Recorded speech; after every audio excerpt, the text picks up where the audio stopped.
Good morning, biology students, or good afternoon, depending upon what time you're watching this video. We are going to begin our next unit on cells, and I would like to go through just a quick overview, I guess, of some of the organelles, so that when you are here tomorrow, maybe on Wednesday, we can do a lab where we're getting the microscopes out and looking at some cells. So we're going to talk about parts of the eukaryotic cell, and we'll talk about the other kinds of cells maybe at a later point in time, but I just want to, like I said, kind of get you started here of some of the things that hopefully you will see in tomorrow's lab.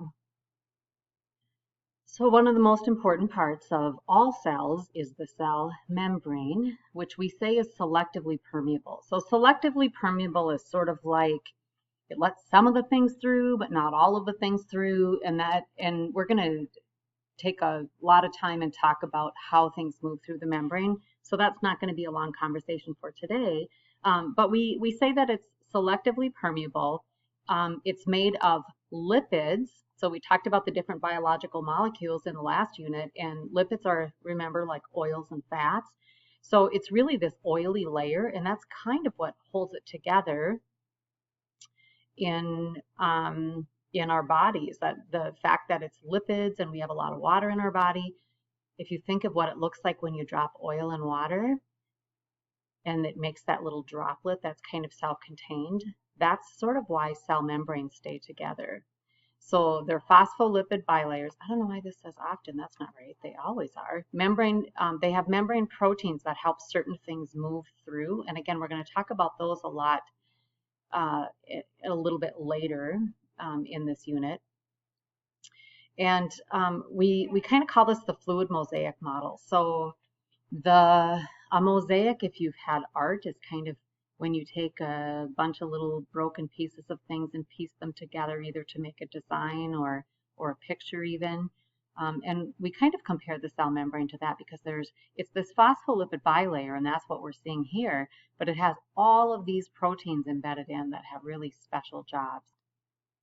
Within the cell, inside that cell, is the cytoplasm, which is really the gel-like fluid with all the organelles floating in it. The clear gel itself is technically just the cytosol. The mitochondria. The mitochondria is the organelle that's important in making something called ATP. Whoops, I'm going to put that back. I outlined these and I'm going to explain why. So there's an inner and outer membrane. Get my face out of the way. Inner and outer membrane. And the outer membrane is kind of smoothish, if you will. And so I tried to take a blue line and outline that outer membrane, and then a pink line and outline the inner membrane. There, that's a little closer. And I did that for a really special reason. If we think about, so this is responsible for making ATP. ATP is this incredible molecule that's responsible for providing all of the energy for all the cell processes that don't just happen without energy. And we'll talk about that again in a little bit later. But so the outer membrane is outlined in blue. The inner membrane, all these folds, so these folds are called the cristae. And that's a really important structure within the mitochondria. So imagine if this blue line is a blue string and the pink line is a pink string, which string is going to be longer? And again, this is really important. Always in biology, the structure of something is really important to its function. So obviously the pink string would be much longer. So when something is very folded or convoluted like this, what it does for a living organism is it increases the surface area. So because this is folded, we have this increased surface area. So it just makes the mitochondria much, much more efficient at making ATP, making more ATP, right? I crossed out this part because we talk about it later. So ATP drives most of the chemical reactions that take place in the cell. Please write the rest of this down, but you don't have to write that down. The villi, this is just actually a quick depiction of the inside of the small intestine, has these finger-like appendages called villi. This is just one more example in your body of that structure of, folded or increasing the surface area by having these appendages, and it makes your small intestine very much more efficient at extracting nutrients from the foods that you eat. Ribosomes are the organelle responsible for making protein, which is really important. Proteins have a lot of jobs inside and outside of the cell. So I just drew these as tiny little dots because that's really what they look like. Some of these ribosomes are going to attach to the endoplasmic reticulum, which we'll talk about in a little bit, but some of them remain free to float around out in the cytoplasm. But all of them make proteins. The endoplasmic reticulum then is responsible for packaging up those proteins. So here, again, the little dots are the ribosomes attached to the endoplasmic reticulum. And the part of the endoplasmic reticulum, sometimes we just abbreviate that as ER. So we think of endoplasmic reticulum as kind of the intercellular highway, because all of these ribosomes that are making proteins attached onto the endoplasmic reticulum, these are going to move through the endoplasmic reticulum to the next organelle, which is going to package them up and get them ready for export. The ribosomes that are floating around just in the cytosol, not attached, are making proteins for inside of the cell that aren't going to be exported. We also have smooth endoplasmic reticulum, and its job is a little bit different. So it actually synthesizes some steroid, some glands, regulates calcium levels, and breaks down toxins. So a pretty different job than the rough endoplasmic reticulum, which we tend to talk more about. All right, as promised, here we have the rough endoplasmic reticulum moves those proteins to the Golgi apparatus. We sometimes call this Golgi Bodies. This is all about packaging things up, making it into nice, so the proteins move through these folds. They get packaged up in these nice little, they're called vesicles, that now are going to be exported from the cell. And we talk about that process a little bit later as well. And again, just really quickly, these are called vesicles. They're going to be, they're going to move toward the cell membrane and then be exported from the cell.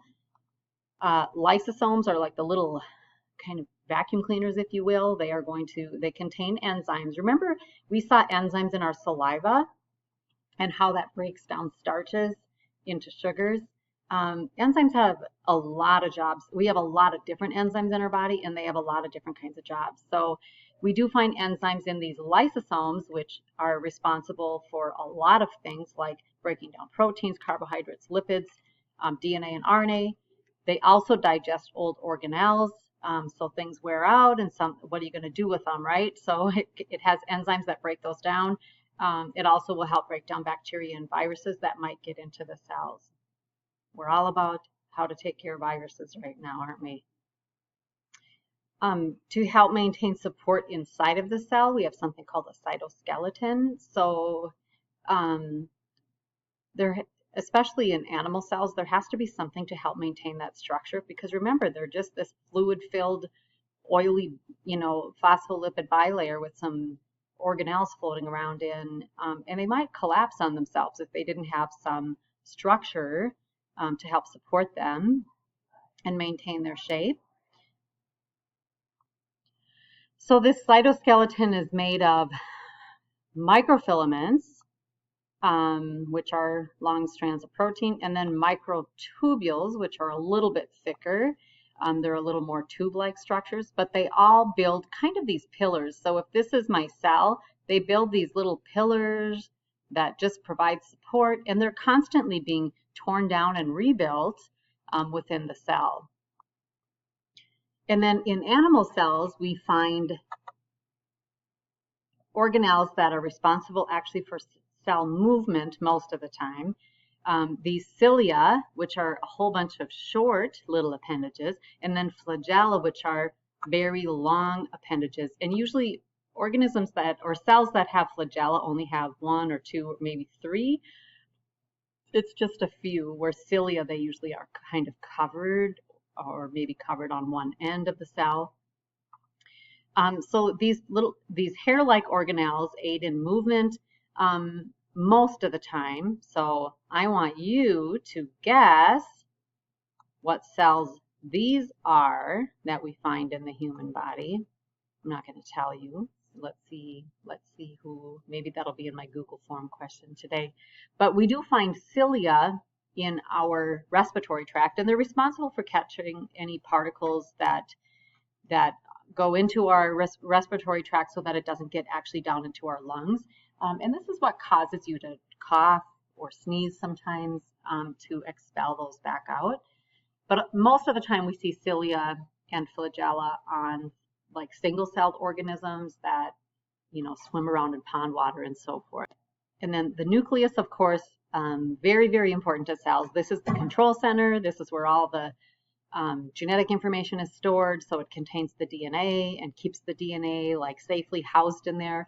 It is surrounded by its own nuclear envelope or nuclear membrane, and it has little holes, pores in, if you will, that has to because certain things have to leave the nucleus, but not everything. Again, it's that semi-permeable. And then within the nucleus, we have this dark little organelle within there that is called the nucleolus.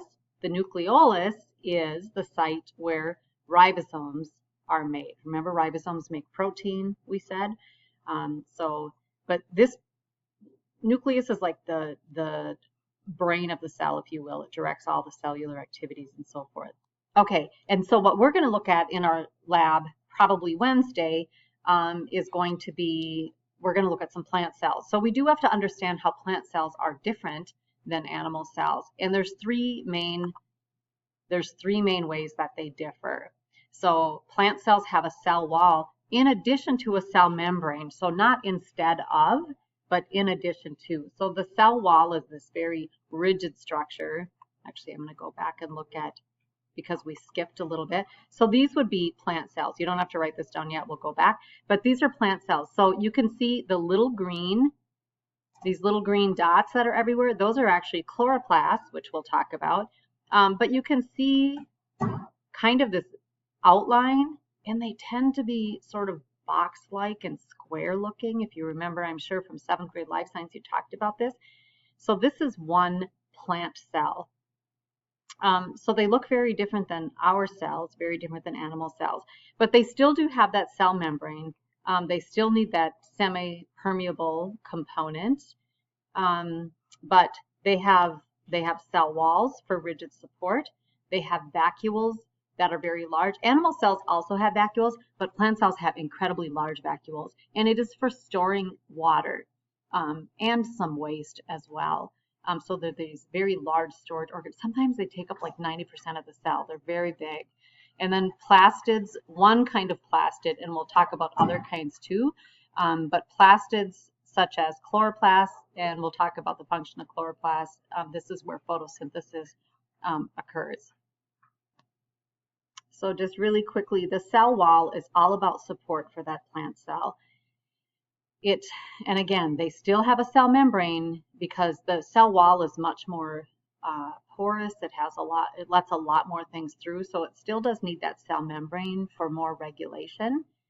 But this cell wall protects and supports the plant and provides that structure composed of cellulose.